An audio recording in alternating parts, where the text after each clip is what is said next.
Okay, let's start today's class. So let's go and see what we have done till today. Okay, our full stack to do app, and this is the backend that we have started building. Now in the backend, I'll open it in VS Code. Code space dot.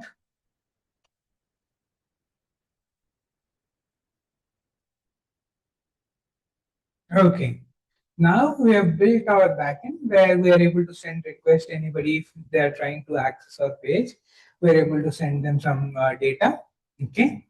But when you enter a house, when you buy a house, imagine, do you just buy an empty house or does it have partitions? And every partition has a purpose: main bedroom, guest bedroom, hall, kitchen, right? Every partition has a purpose, right?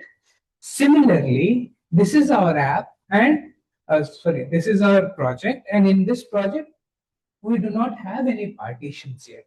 So let me create partitions and assign tasks and responsibilities to those partitions. And those partitions are here. Those partitions are called apps. Okay. So now I have started the project. Now let me start the apps. Okay. Now let me start app. How do I start an app in this project? Remember, I have said all the admin tasks will be done by manage.py. So similarly,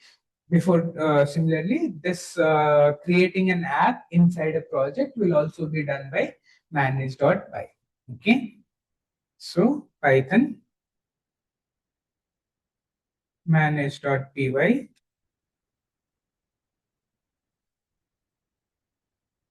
start app, and let me say the app name as Todo API. So here I'm creating an app. What is the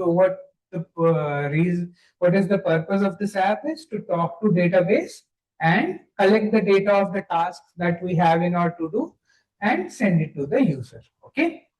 So let me create this to do app. Okay. Now if you see, I should have an app called to do API. So this is my project and this is my app. Now I have created partition.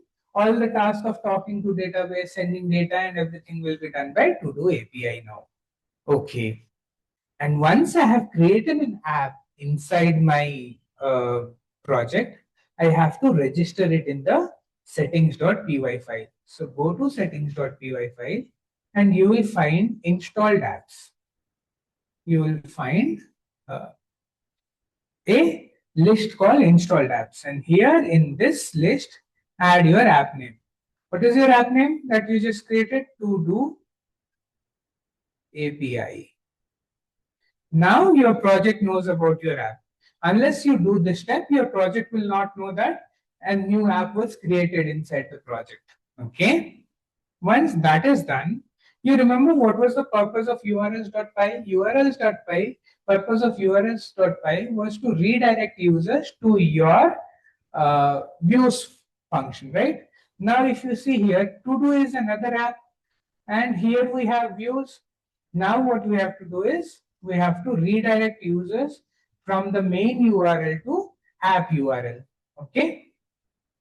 If you see in your app, there won't be a URL file. We need to create it. Okay. So just like when guests come to your house, you take them and you welcome them from the entrance, and you take them and take them to the guest room. Just like that, whenever a URL comes to your main project, you have to send it to your app. urls.py, and then I'll just copy the whole thing from here, paste it here. For now, I'll leave it blank. Okay. And in the project URLs, at the entrance, I have to now guide my guest to the API room. Anyone who is asking for the API, I have to guide them to the API room. So I have to say path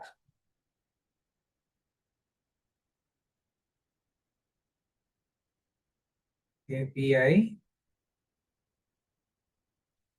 Whenever you're writing URLs, right, always use slash at the end of your URL.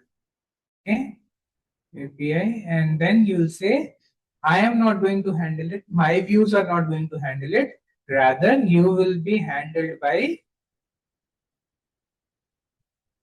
what is your app name? Todo API dot URLs. That is your, go to that file and he will provide you all the data that you need. Okay. Now we have successfully redirected our guests from the main room to guest room. Okay. Now it is saying include is not available here because I have not imported it. Paths and then, okay. And don't worry about these also, where to include what, because these are fixed for all the projects. You will have the same imports. So if you are not able to remember what to import for which project right now, you can let it be. For now, you can note it down in your notes and copy it from your notes. Once you build 4 or 5 projects, you will know where to import what. Okay.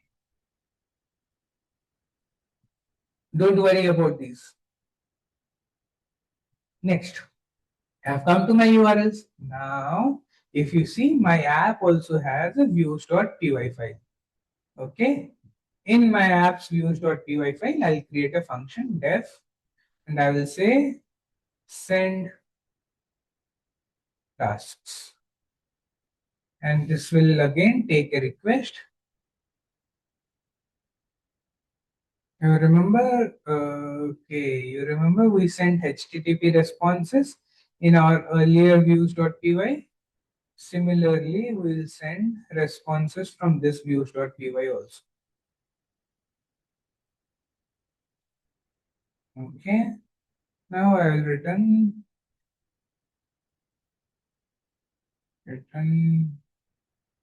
HTTP response. Hello. Instead of this, I'll say hello people. Welcome to API page. Okay, now I have successfully redirected people to API page, but I have to also add this path in the URLs. I'll write path. So anybody comes to my API, I'll just say blank and I'll say views dot. What is the function name I just created? Send task. Task or tasks? Tasks. Plural. Be very careful with spelling mistakes. Lot of you at the beginning will 90% of your errors will be because of spellings. Either singular, plural, capital, small, underscore, lack of underscore. Be very careful about those. You can make mistakes. You learn better. That's all. In fact, when you make such silly mistakes, you learn more debugging. Say underscore hello. Okay, and then I have to give a name, and I'll say, hey, AI is misleading me. Views dot, what's my function name here? Send task. Don't trust AI.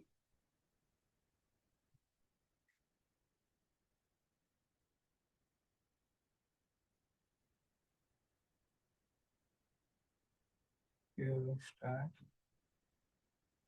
send underscore TAS task. Name. Name is also, I'll name it send tasks. Okay. Now I have added the path. Shall we test our servers now? Okay. Run server. Let me test the server.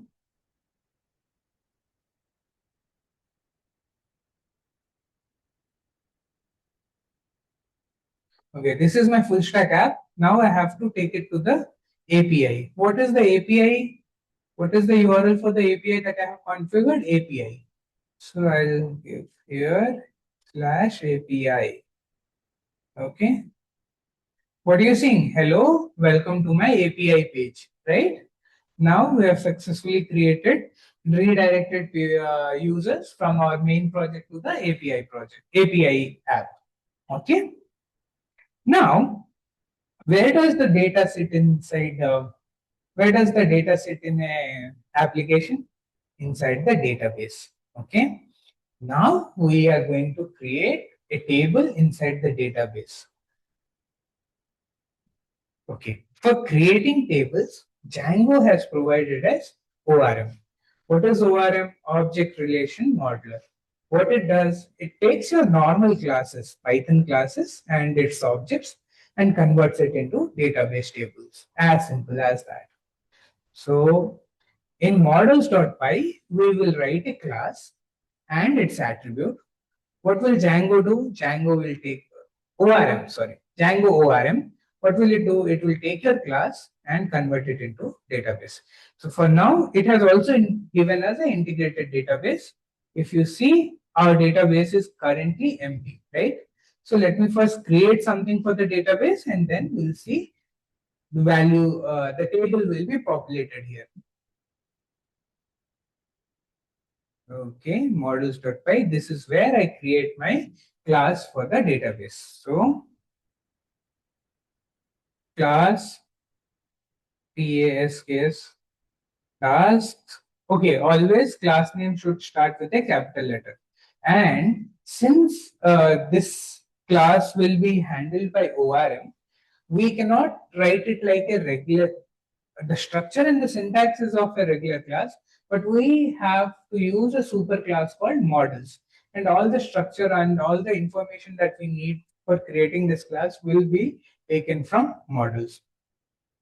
Okay, so we'll take a class for the super class for this will be models dot model. And this models that you're seeing, this itself is the ORM. This is the ORM that Django provides us. Okay, now I have created a class and I have inherited this from model. Now for my to-do list task, what are the fields that it will have? It will have title. So let me write title. Title is equal to models dot. I cannot use a regular string or something. I have to use field definitions from models itself. For now, don't worry about what are all the fields that we have. For now, whatever we will cover the fields that we need for our project. And then as we go further, we can research about. Once we have the understanding, we can research about the other fields. Okay. So for text, small text, we have char field.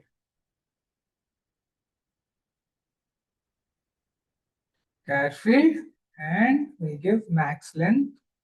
Okay, I have a homework for you, everyone. Find out why do we provide max length parameter here? Why can't we write this char field without max length? Find out and let me know. Okay. Then title, to-do list, and then what will a to-do list have? Description. So let's write a description, models dot. For bigger text, we use text field.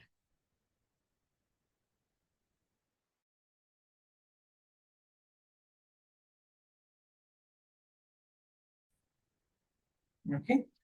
Simple title and text. Title and description. Okay. Now I have created a model. Every time in Django, whenever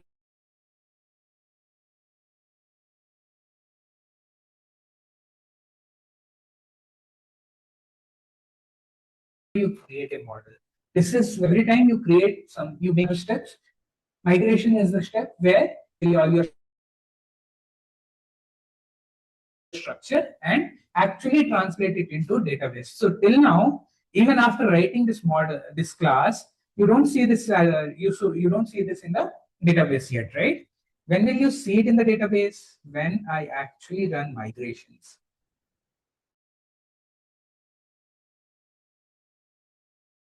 Models. So migrate. There are Wait for virtual environment to activate. And then Python. Again, as I said, all the administrative tasks will be done by manage.py. Manage.py make migration. This is the command. Make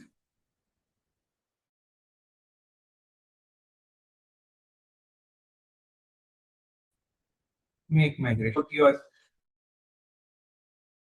read your models.py file, understand the structure, and keep everything ready to update the database. But the database is not yet updated. Database will get updated in the next step, where I'll say Python manage.py migrate. Now all my definitions from the models.py will be applied to the database.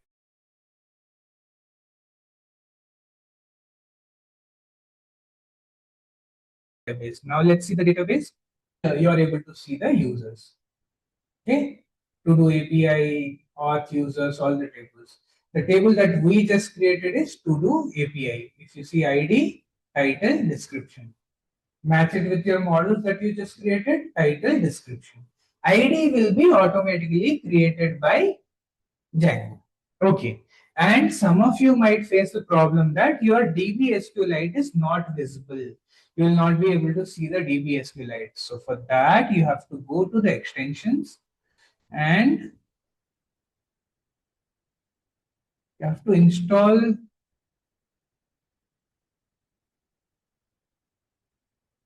Let me see. Let me see. You have to install this extension. Let me give you that extension name and the developer name so that you can install it. You see this. This is the extension you have to install. SQLite Viewer by Florian Camper. If you install this, you will be able to see the database, or else the database will be visible like a text file. Don't try to edit that. So install SQLite Viewer and then your database will be visible nicely. Okay. I will try to post a link to this in the description.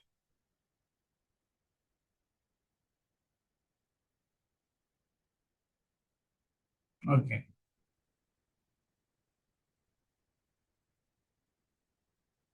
Okay, I've copied the link. I'll paste it in the description. Next, let's come back here. We were able to yeah, our table is created. Now let's match it. I match the table ID, title, description, and we have title, description. ID will be self-generated. Okay, now we got it. Next, how do I add data to this table? So generally, in real world, you will add data to this table by front-end requests. Like someone will register a task from the front end, and it will come to your views.py, where you will send it back to database. But right now, since we are testing it, we don't have a front end. We will create the task manually. Don't get confused with this step. This will not happen in the production. We're just doing it manually here so that we understand how the backend works. Okay. So first of all, the command. Now, the command to get all the tasks from the database is task.objects.all. Who has provided this command? ORM has provided this command. So instead of learning SQL queries and SQL commands, you have to learn ORM queries and ORM commands. Okay, I will provide you a list of ORM commands that will be commonly used. If you master these ORM commands, you will get a very good grip on backend. Okay, I'll add those in the description. So first, get all task will be task.object.all. Okay, task is the class name of the model that we have created. But if you see, we are getting an error here because this views.py does not know about the tasks file yet. So I'll say from dot, dot means from the current folder, go to models file, then import task from it. And now the error is gone. Okay, now our database is anyways empty, right? We have not created any entries. So this will not give us anything. So I'll just say if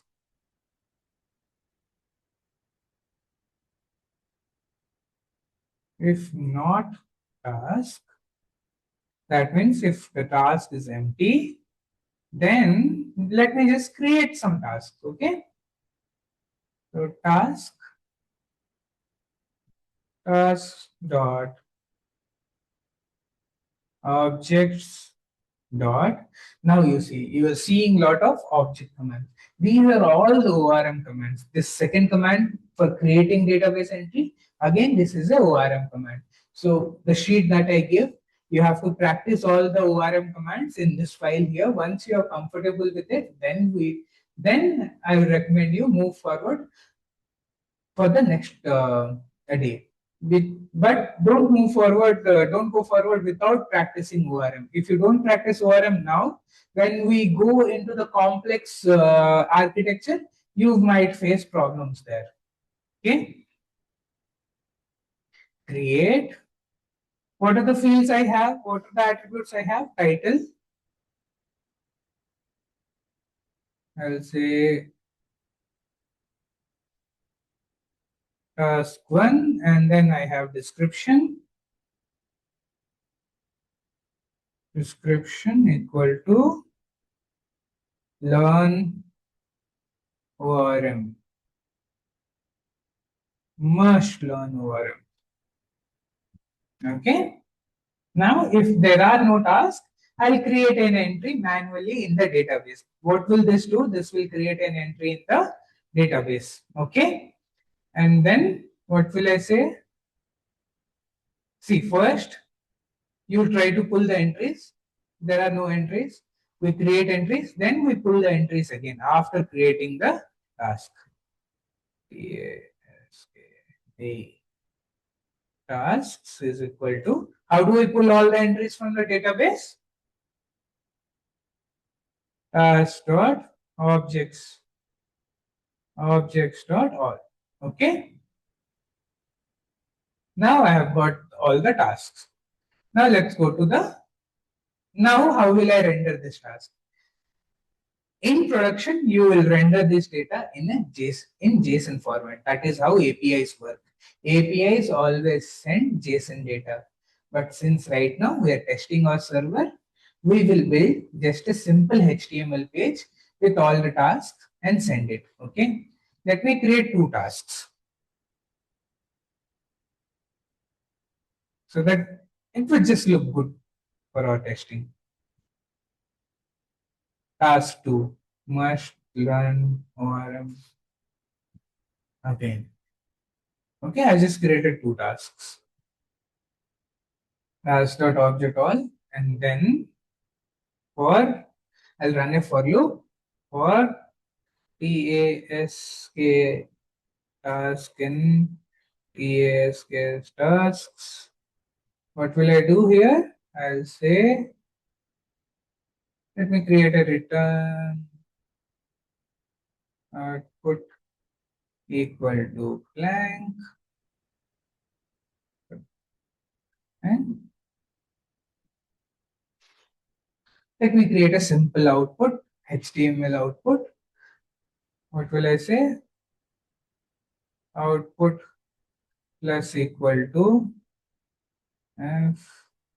Now, if you see these commands, f, output plus equal to, these are part of Python. So in case you're familiar with Python, you might be able to understand what I'm writing. But if you're not familiar with Python and you are having trouble and you're watching these videos, you let me know. We'll start a series on the Python concepts that are necessary here. But I am assuming you have a little bit of knowledge on the Python. But if you don't have, that's not a problem at all. We can cover these topics. You just have to let me know. Okay. Task dot title. Okay. And I will put it inside a div. This is again HTML. I'll put this inside a div. Div is nothing but in HTML, it is a section of code or section of area where data is displayed. That's all. Okay. Here I'm just displaying the title of my I'm just displaying the title of my tasks and HTTP response is output. Okay. Okay. Now I have just created two tasks in the database. The tasks are not yet created in the database. When will this views.py function run? Whenever someone asks for this URL, which URL? This URL of this page, this API. API, let me name it. TASKS task. TASKS task slash. Always put a slash at the endpoint of your URL. Okay.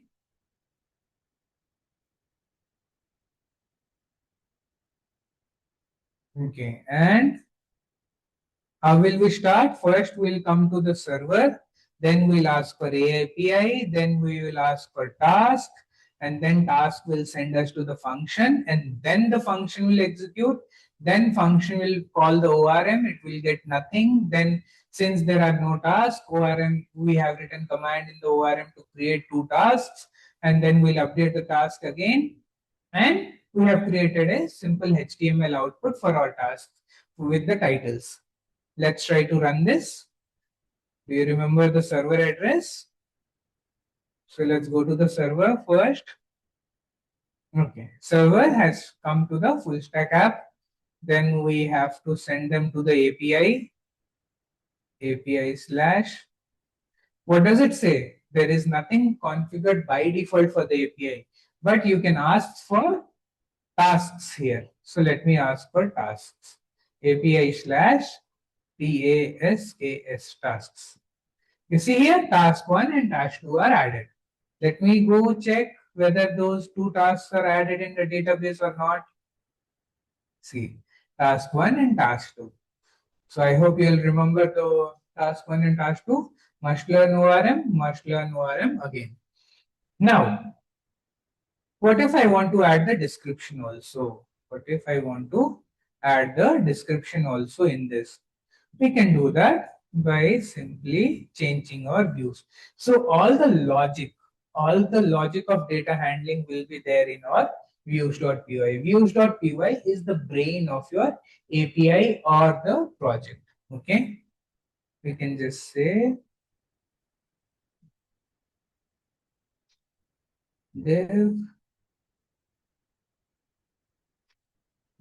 and I'll say task.description. Okay. Now if I try to access it, must learn ORN again. If I want to make it, I want to make it as a list, I can do it UL. Okay, unordered list item. Okay, so these are HTML commands, and if you have issues with these commands, I think for now you can ignore these because in the server we'll never use them. As I said, in the production system we'll be using JSON. So in case you have issues, you can just let me know. We'll cover this in the HTML class when we come to the HTML part. Okay. Okay. Now we have just started it as a list. Task 1 must learn ORM. Task 2 must learn ORM again. So I think that's all we have for today. Let's just revise it what we just did. What did we just do? We created an app and then we created entries in the database and we access those entries in the entries from the database and send it to the user. Okay, that's all for today. If you have any doubts, you can let me know. And bye bye, guys.